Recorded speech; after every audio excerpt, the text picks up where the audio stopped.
जब भी safer investment option की बात होती है तो सबका एक ही ऑप्शन होता है गोल्ड।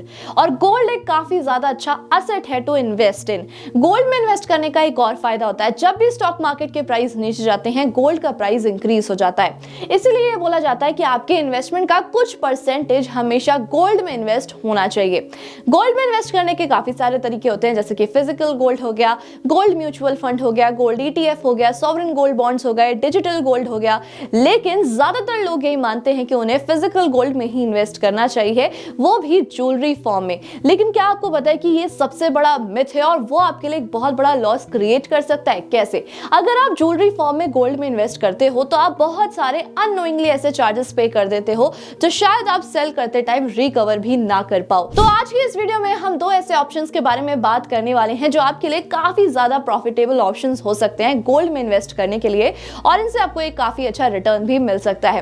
आगे बढ़ने से पहले अगर आप हमारे चैनल पे न्यू हो तो चैनल को सब्सक्राइब करना, बेल आइकन को प्रेस करना, इस वीडियो को सभी के साथ शेयर करना बिल्कुल भी मत भूलना।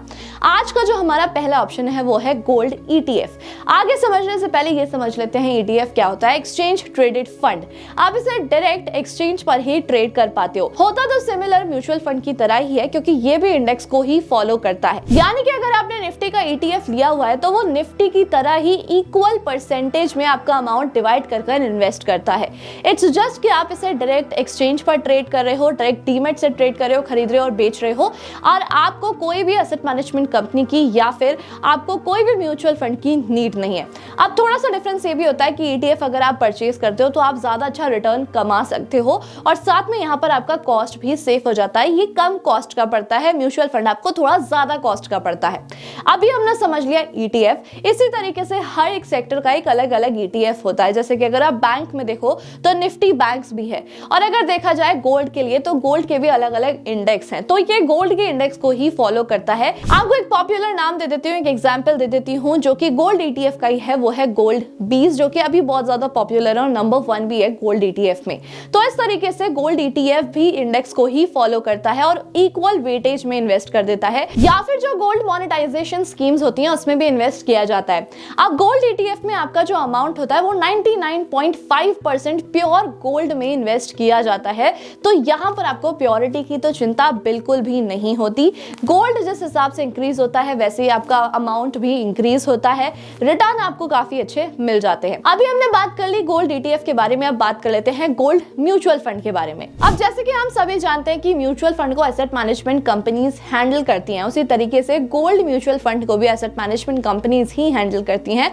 आपका अमाउंट डिवाइड कर इन्वेस्ट कर दिया जाता है, बेसिकली अलग अलग ETF में इन्वेस्ट कर दिया जाता है। बात एक ही है, अगर आप डायरेक्ट भी इन्वेस्ट कर रहे हो तो भी आप गोल्ड ETF में इन्वेस्ट कर रहे हो, और अगर आप चाहो तो आप गोल्ड म्यूचुअल फंड के थ्रू भी ETF में इन्वेस्ट कर सकते हो। लेकिन दोनों में काफी ज्यादा डिफरेंस होता है, दोनों डिफरेंस भी अभी हम जानेंगे। तो गोल्ड म्यूचुअल फंड में थोड़ा सा ज्यादा एक्सपेंस होता है, क्योंकि यहाँ पर आपको ज्यादा एक्सपेंस रेशियो पे करना पड़ता है टू द कंपनी। अब दोनों के बीच में एक बार डिफरेंस भी समझ लेते हैं। अब अगर बात की जाए गोल्ड के ETF की, तो उसके लिए आपको एक डीमैट अकाउंट की जरूरत जरूर पड़ती है। आप डीमैट अकाउंट के थ्रू ही उसमें बाय और सेल कर सकते हो। अगर म्यूचुअल फंड की बात की जाए, गोल्ड म्यूचुअल फंड की, तो वहां पर आपको डीमैट अकाउंट की जरूरत नहीं पड़ती, आप डायरेक्ट म्यूचुअल फंड ऐप से उसमें इन्वेस्ट कर सकते हो। अगर अभी तक आपने डीमैट अकाउंट ओपन नहीं कराया तो उसके लिए लिंक आपको हमारे डिस्क्रिप्शन बॉक्स और पिन कमेंट में मिल जाएगा। आप फ्री में डीमैट अकाउंट ओपन करा सकते हो और गोल्ड ETF में इन्वेस्ट करना स्टार्ट कर सकते हो। अब नेक्स्ट सबसे बड़ा प्रॉब्लम ये होता है कि गोल्ड ETF में आप एक बड़े अमाउंट के साथ एंटर करते हो, यहाँ पर आपके पास SIP का ऑप्शन नहीं होता। बट अगर मैं बात करूं गोल्ड म्यूचुअल फंड की, तो वहां पर आपके पास SIP का ऑप्शन होता है। यहाँ पर आप मैक्सिमम इन्वेस्टमेंट के साथ एंटर करते हो, यहाँ पर आप मिनिमम इन्वेस्टमेंट के साथ भी एंटर कर सकते हो। तो ये एक बेसिक सा डिफरेंस होता है जिसमें आप कंफ्यूज हो जाते हो कि हमें कौन सा चूज करना चाहिए। अभी मैं आपको आगे क्लियरिटी दूंगी कि आपको कौन सा चूज करना चाहिए, बट अभी ये हम एक ड्रॉबैक मान सकते हैं गोल्ड ETF का। गोल्ड ETF में लिक्विडिटी भी ज्यादा होती है, म्यूचुअल फंड में भी लिक्विडिटी होती है। मैं ये कहूंगी कि दोनों में बराबर लिक्विडिटी ही होती है। गोल्ड ETF में कोई भी एग्जिट लोड नहीं लगता, लेकिन वहीं अगर मैं गोल्ड फंड की बात करूं तो वहां पर अगर आप बिफोर 3 इयर्स एग्जिट लेते हो तो 1 to 2% का एग्जिट लोड लग जाता है, जो कि एक बहुत बड़ा ड्रॉबैक है, क्योंकि 1 to 2% एक्चुअली में ज्यादा अमाउंट होता है। अब अगर एक्सपेंस रेशियो की बात की जाए तो जैसे ही मैंने स्टार्टिंग में आपको बता दिया था कि इसमें एक्सपेंस रेशियो काफी ज्यादा कम होता है गोल्ड ETF में, वहीं गोल्ड फंड में आपका अप टू 1.5% एक्सपेंस रेशियो लग जाता जाता है। अब अगर टैक्सेस की बात की जाए तो दोनों का टैक्स स्लैब इक्वल होता है। According to the tax slab ही इसमें टैक्स लगता है। अगर आप 3 साल से पहले गोल्ड से एग्जिट ले लेते हो, ETF से या फिर म्यूचुअल फंड से एग्जिट ले लेते हो, तो short term capital gain tax लगता है। और वहीं अगर आप 3 साल के बाद एग्जिट लेते हो तो long term capital gain tax लगता है। अब अगर ब्रोकरेज चार्ज की बात की जाए तो वो एज पर द ब्रोकर ही होता है। बहुत सारे डिस्काउंट ब्रोकर्स ऐसे होते हैं जो ETF में नो ब्रोकरेज चार्ज लेते हैं और फंड में लेते हैं, या फिर बहुत सारे ऐसे ब्रोकर्स होते हैं जो ETF में ब्रोकरेज चार्ज लेते हैं और फंड में नहीं लेते हैं। तो ऐसी सिचुएशन में this all depends on brokers. अब इस पूरे कंपैरिजन के बाद अगर ये देखा जाए कि कौन सा बेटर ऑप्शन है तो वो होगा गोल्ड ETF, क्योंकि वहां पर ना आपका एक्सपेंस रेशियो भी कम लग रहा है, लिक्विडिटी काफी ज्यादा अच्छी है, ब्रोकरेज चार्ज ना के बराबर होते हैं, कोई भी एग्जिट लोड इसमें नहीं होता है। तो आपके लिए काफी अच्छा ऑप्शन हो सकता है। आई नो कि इसमें आपको मैक्सिमम अमाउंट के साथ एंटर करना पड़ेगा, लेकिन हाँ, रिटर्न भी इसमें आपके काफी ज्यादा अच्छा होंगे।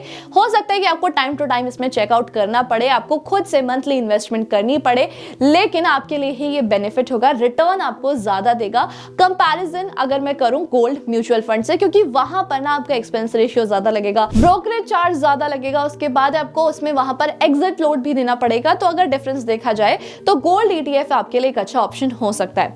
अब आपके माइंड में आ रहा होगा कि अगर गोल्ड ETF में इन्वेस्ट करना ही है तो क्यों नहीं डिजिटल गोल्ड, क्योंकि डिजिटल गोल्ड में भी हमें ऑनलाइन ही इन्वेस्ट करना होता है और वहां से भी काफी ज्यादा प्रॉफिट हमें मिल सकता है। लेकिन क्या आपको पता है कि अगर आप डिजिटल गोल्ड में इन्वेस्ट कर रहे हो तो वहां पर भी आपको चार्जेस पे करने पड़ते हैं। 3% तक का तो आपको GST देना पड़ता है। साथ में आपको, अगर आप वहां से अमाउंट निकाल रहे हो, गोल्ड निकाल रहे हो, तो ऐसी सिचुएशन में आपको 3% तक का लॉस भी फेस करना पड़ता है, जो कि होता है स्प्रेड चार्ज।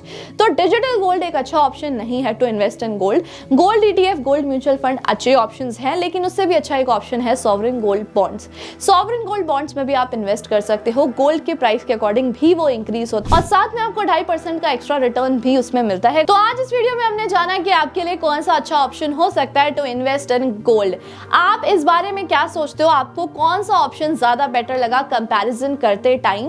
कमेंट करके जरूर बता देना। साथ में एक और मैं चीज बोलना चाहूंगी कि अगर आप सच में गोल्ड ETF में इन्वेस्ट करना चाहते हो तो उसके लिए आपको डीमैट अकाउंट ओपन कराना पड़ेगा। लिंक आपको डिस्क्रिप्शन बॉक्स पिन कमेंट में मिल जाएगा। फ्री में डीमैट अकाउंट ओपन करा सकते हो, रेफर एंड अर्न भी कर सकते हो और साथ में डाइवर्सिफिकेशन कर भी इन्वेस्टमेंट कर सकते हो। और साथ में अगर आपको गोल्ड ETF या फिर गोल्ड फंड से रिलेटेड कोई भी कंफ्यूजन है, आप मुझे कमेंट करके पूछ सकते हो।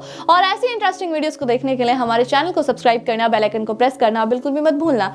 Thank you so much.